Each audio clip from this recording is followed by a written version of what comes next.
जय राधे कृष्णा, जय सीताराम, हर हर महादेव। मैं आपके सामने एक कथा लेकर आई हूँ।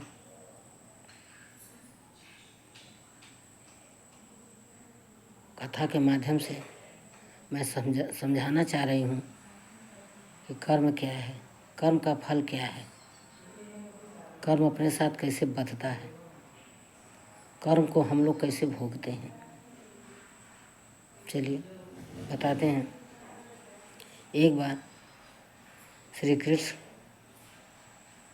अर्जुन दोनों लोग कहीं जा रहे थे।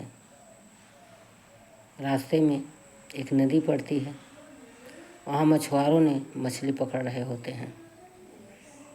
वहाँ एक मछुआरा ने बहुत सारी छोटी छोटी सी धरियों का मछली अपने जाल में फंसाया हुआ था, अन्यथा आधा जाल तक फंसाया हुआ था। अर्जुन जब ये दृश्य को देखते हैं तो श्री कृष्ण भगवान से बोलते हैं कि हे प्रभु, ये जो मछुआरा है इसका क्या कर्म है, इसका क्या गति होगी। कृष्ण भगवान मुस्कुराते हैं और बोलते हैं, हे पार्थ, आप किसी के कर्म को देखने की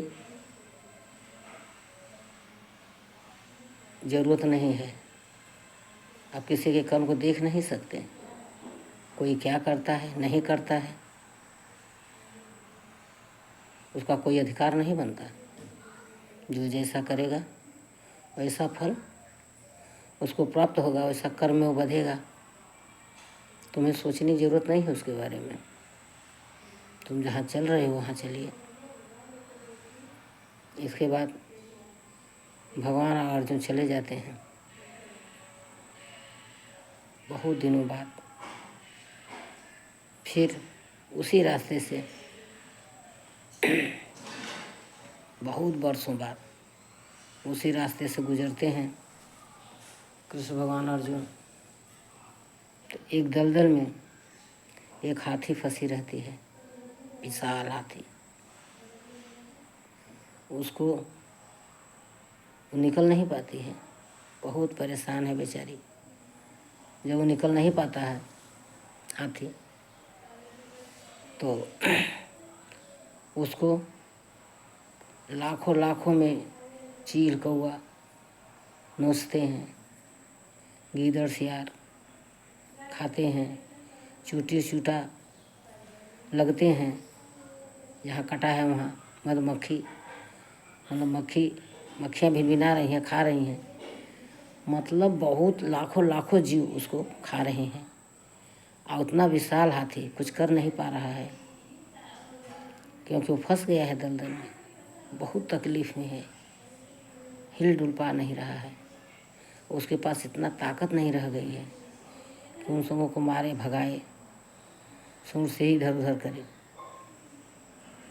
फिर अर्जुन बोलते हैं, हे भगवान, मैं क्या देख रहा हूँ, ये किस जन्म का पाप किया है कि इस जन्म में इसको इतना भोगना पड़ रहा है। कृष्ण भगवान मुस्कुराए, बोले, पार्थ, यह हाथी जो है वही मछुआरा है। जो मछुआरा सीधरी पकड़ के रखा था, जितने जीव को मारा है वही जीव आज इसको सब मिलकर खा रहे हैं, नोच रहे हैं, चूत रहे हैं। ये कुछ नहीं कर पा रहा है, सिवा दुख उठा रहा है। यही नरक है, यही कर्म का फल है। इसी से बचना चाहिए हमें जाने अनजाने में बहुत से पाप होते हैं, लेकिन हमको सब भगवान के चरण में समर्पित करना चाहिए। अच्छा बुरा सारा कर्म यही परमात्मा हमसे तन से, मन से, बुद्धि से, विवेक से, वाणी से कोई गलती न हो, किसी का दिल न दुखे, किसी को हम नुकसान न पहुंचा पाएँ। और जो कुछ भी हुआ मतलब हमको इतना कृपा कीजिए। और सोते समय भी यही बोलना चाहिए कि हमारे तन से, मन से, धन से, वाणी से, बुद्धि से, विवेक से जो कुछ भी हुआ उस आपके शरण में है, आप उसको देखिए। हम कुछ नहीं किए हैं, आदमी जब कमा के बनाता है तो कहता है हम बनाए हम बनाए हैं, लेकिन जो बिगड़ता है तो भगवान बिगाड़ते हैं, भगवान कर दिए। इसलिए ये नहीं कहना चाहिए, सब भगवान ही करते हैं, बनाने वाले भी भगवान, बिगाड़ने वाले भी भगवान। हमारा जैसा सोच होता है उसी ढंग से भगवान हमको देते हैं, और हमको उसको संभाल के रखना चाहिए। हमको अपने आप इस आत्मा को संभाल के रखना चाहिए कि हम मुक्त हों, सारी संसार में सारा कर्म करते हुए मुक्त हों। जय श्री राम, राधे राधे, हर हर महादेव।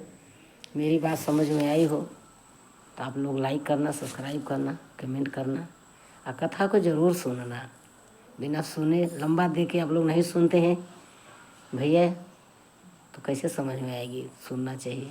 ये सत्संग है, कथा है, बिना श्रवण किए ज्ञान नहीं होता। जय श्री राम।